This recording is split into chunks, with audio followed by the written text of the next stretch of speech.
Hai semuanya, kalau kemarin kita udah bahas soal penciptaan, kali ini kita akan bahas soal teori evolusi. Apakah teori evolusi menjadi sesuatu ilmu yang mungkin terjadi, yang mungkin boleh kita sama-sama percaya? Walaupun memang Alkitab tidak membahas mengenai teori evolusi, karena memang Alkitab tidak ditulis untuk menjadi buku ilmu pengetahuan alam, melainkan kita bisa menjadikan Alkitab sebagai dasar pemikiran kita. Dan kita boleh mengawali dengan penciptaan di Kejadian pasal 1, yang sama-sama kita boleh baca ayat yang ke-24 sampai 27. Berfirmanlah Allah, hendaklah bumi mengeluarkan segala jenis makhluk yang hidup, ternak dan binatang melata, dan segala jenis binatang liar. Dan jadilah demikian. Allah menjadikan segala jenis binatang liar dan segala jenis ternak dan segala jenis binatang melata di muka bumi. Allah melihat bahwa semuanya itu baik. Berfirmanlah Allah, baiklah kita menjadikan manusia menurut gambar dan rupa kita, supaya mereka berkuasa atas ikan-ikan di laut dan burung-burung di udara, dan atas ternak, dan atas seluruh bumi, dan atas segala binatang melata yang merayap di bumi. Maka Allah menciptakan manusia itu menurut gambarnya. Menurut gambar Allah diciptakannya dia, laki-laki dan perempuan diciptakannya mereka. Teori evolusi muncul pada tahun 1800-an ketika masa-masa di mana Charles Darwin menguasai banyak ilmu-ilmu mengenai kehidupan. Walaupun Charles Darwin ini agak ambigu mengenai kepercayaannya kepada Tuhan, tapi dia memberikan landasan bagi ateisme dalam menjelaskan asal-muasal dunia dan kehidupan. Dan bahkan dia disepakati oleh beberapa ilmuwan-ilmuwan lainnya seperti Karl Marx dan Engels. Teori evolusi itu singkatnya adalah sebuah kejadian di mana secara gradually, secara bertahap, ada sebuah perkembangan makhluk hidup dari yang tidak kompleks akan menjadi semakin lama semakin kompleks. Sepertinya contoh dari ledakan kimia muncul sebuah makhluk hidup. Dari makhluk hidup yang kecil muncul makhluk hidup yang besar, dan begitu seterusnya. Bahkan Richard Dawkins mengatakan bahwa sangatlah aman untuk mengatakan bahwa jika Anda bertemu dengan seseorang yang tidak percaya kepada evolusi, orang tersebut dungu, bodoh atau gila, dalam kurung, atau jahat, tapi saya tidak mau memikirkannya seperti itu. Richard Dawkins sangat melihat bahwa memegang teori evolusi adalah sesuatu yang membuat dia berakal atau pintar. Sedangkan orang yang tidak memegang teori evolusi adalah orang-orang yang bodoh, bahkan gila, bahkan jahat. Di sini kita perlu membedakan antaranya makroevolusi dan mikroevolusi. Kalau makroevolusi itu pandangan bahwa kehidupan berasal dari satu amuba menjadi reptil dan seterusnya hingga menjadi seperti sekarang ada manusia. Itu makroevolusi. Tapi mikroevolusi adalah pandangan bahwa makhluk hidup dapat memiliki perubahan-perubahan tapi tidak sampai menjadi sebuah spesies baru. Dia akan muter-muter di satu spesies yang sama. Jikalau kalian boleh membayangkan ada sebuah tulisan di pasir. Tulisannya misalnya I love you. Apakah deru ombak dapat membuat sebuah tulisan I love you? Tentulah ketika kita melihat pasir ada tulisan I love you, kita percaya itu bukan buatan ombak, tapi itu buatan manusia. Sehingga dia bisa menulis I love you. Dan disinilah kita percaya juga, segala sesuatu di dunia ini yang terjadi begitu kompleks dan sangat-sangat presisi keindahannya. Maka kita juga percaya ada the greater design, ada yang mendesain segala sesuatu. Dan kita percaya bahwa Gunung Rushmore itu tidak terjadi secara kebetulan, tetapi ada yang memahat Gunung Rushmore sehingga muncul ada beberapa orang, ada Roosevelt di situ. Kepalanya sangat bagus sekali dan sangat mirip dengan orang aslinya.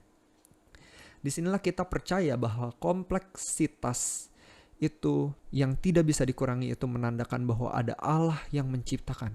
Ada desainer yang membuat setiap ciptaan.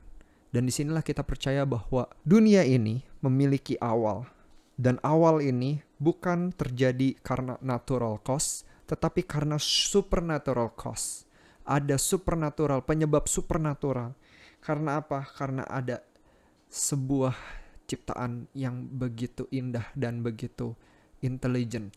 Sebutannya intelligent design. Karena yang mendesain ini segala sesuatu ini bukan cuman arsitek lulusan S1 S2 atau cuman lulusan DKV lulusan S1 S2, tetapi ini begitu indah sampai kita harus memasangkan karakter si pencipta ini sebagai Allah. Disinilah kita melihat juga bahwa Dawkins pernah mengatakan biologi adalah studi mengenai benda-benda yang rumit yang terlihat seperti didesain untuk sebuah tujuan. Dawkins pun menyatakan bahwa biologi adalah studi mengenai benda-benda yang rumit yang terlihat seperti didesain untuk sebuah tujuan. Dan memang demikian. Tuhan menciptakan segala sesuatu dengan sebuah tujuan. Dan itu ditulis di bukunya The Blind Watchmaker. Di halaman yang pertama. Bagaimana mungkin ada kehidupan dari non-kehidupan? Ini juga pertanyaan yang harus kita tanyakan kepada pemegang teori evolusi makro. Ketika ada Big Bang terjadi lalu muncul kehidupan, apakah mungkin dari yang tidak ada kehidupan muncul kehidupan? Apakah mungkin misalnya debu dan tanah saja bisa menjadi makhluk hidup yang kompleks? Itu tidak masuk akal kalau tidak ada intervensi Tuhan. Makanya Tuhan menciptakan di Kejadian pasal 1, dari debu tanah bisa menciptakan manusia yang memiliki mata, telinga, hidung, mulut, bahkan organ-organ di dalam tubuh manusia yang begitu kompleks. Penelitian sains tidak dapat menemukan bukti bahwa kehidupan dapat berasal dari materi saja. Hal ini contohnya ada kejadian tabung Louis Pasteur yang tiba-tiba muncul makhluk hidup. Wah, ternyata ini bisa ada makhluk hidup dari ketidakadaan. From nothing to be something. Tapi ternyata tabung Louis Pasteur ternyata tidak steril. Maka dia punya hipotesis awal langsung dibantah. Materialisme membuat akal tidak sah. Adanya pesan yang ditemukan dalam alam semesta, misalnya kita lihat segala emosi, afeksi, semua itu tidak murni materi dan reaksi kimia. Ada hati yang bisa sedih, ada hati yang bisa marah. Itu bukan cuman karena sekedar reaksi kimia atau karena materi. Tentu ini ada sesuatu yang jauh lebih daripada sekedar materi. Sains tidak bisa menjelaskan segala sesuatu. Sains tidak bisa menjelaskan matematika dan logika. Bahkan sains tidak bisa menyatakan kebenaran metafisika, pilihan etika, keindahan. Disinilah yang dikatakan William Lane Craig. Ada 5 argumen terhadap evolusi menurut Geisler. Yang pertama, batasan genetis. Anjing akan selalu melahirkan anjing. Kita percaya itu. Meskipun ada sedikit perbedaan, misalnya ada yang tinggi, terus lahirnya anaknya pendek. Ya itu mungkin, tapi nggak mungkin anjing melahirkan ayam atau ayam melahirkan anjing. Ilmuwan pun tidak sanggup menembus batas genetis, mengapa yakin alam bisa melakukannya sendiri. Yang kedua, perubahan berputar. Ada paruh burung yang berubah sesuai dengan musim. Misalnya pas dia lagi musim makan daging, maka paruhnya akan lebih runcing untuk bisa mengunyah daging. Tetapi kalau buah-buahan agak sedikit tumpul karena dia memakan buah-buahan, ya muter-muter di situ aja tergantung musimnya. Yang ketiga, ketidakmungkinan bentuk transisional. Misalnya spesies yang sedang berada dalam proses perubahan, kemungkinan besar tidak bisa bertahan hidup karena akan banyak yang meninggal. Misalnya ada spesies yang ayam kita taruh di kutub.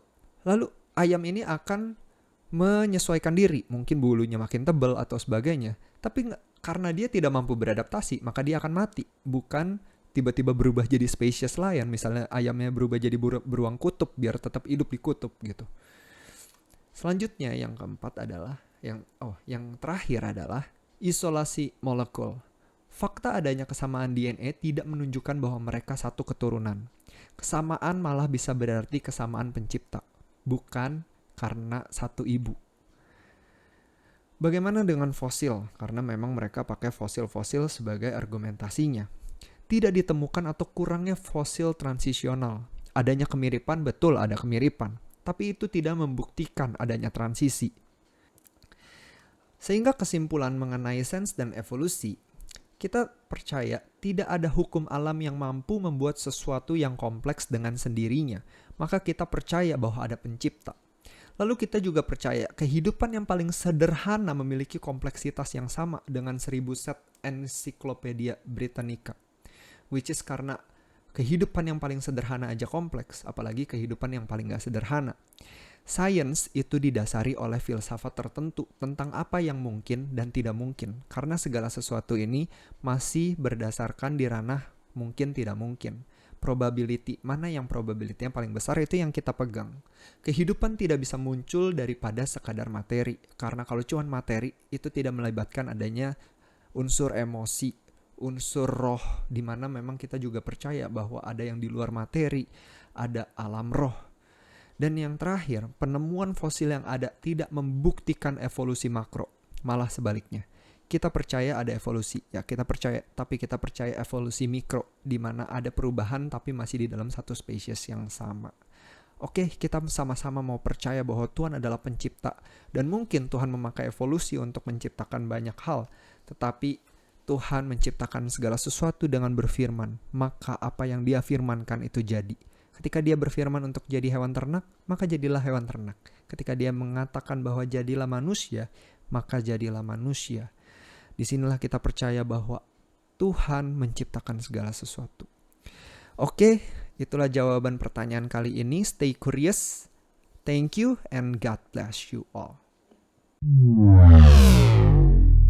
Love God, love people, love my neighbor as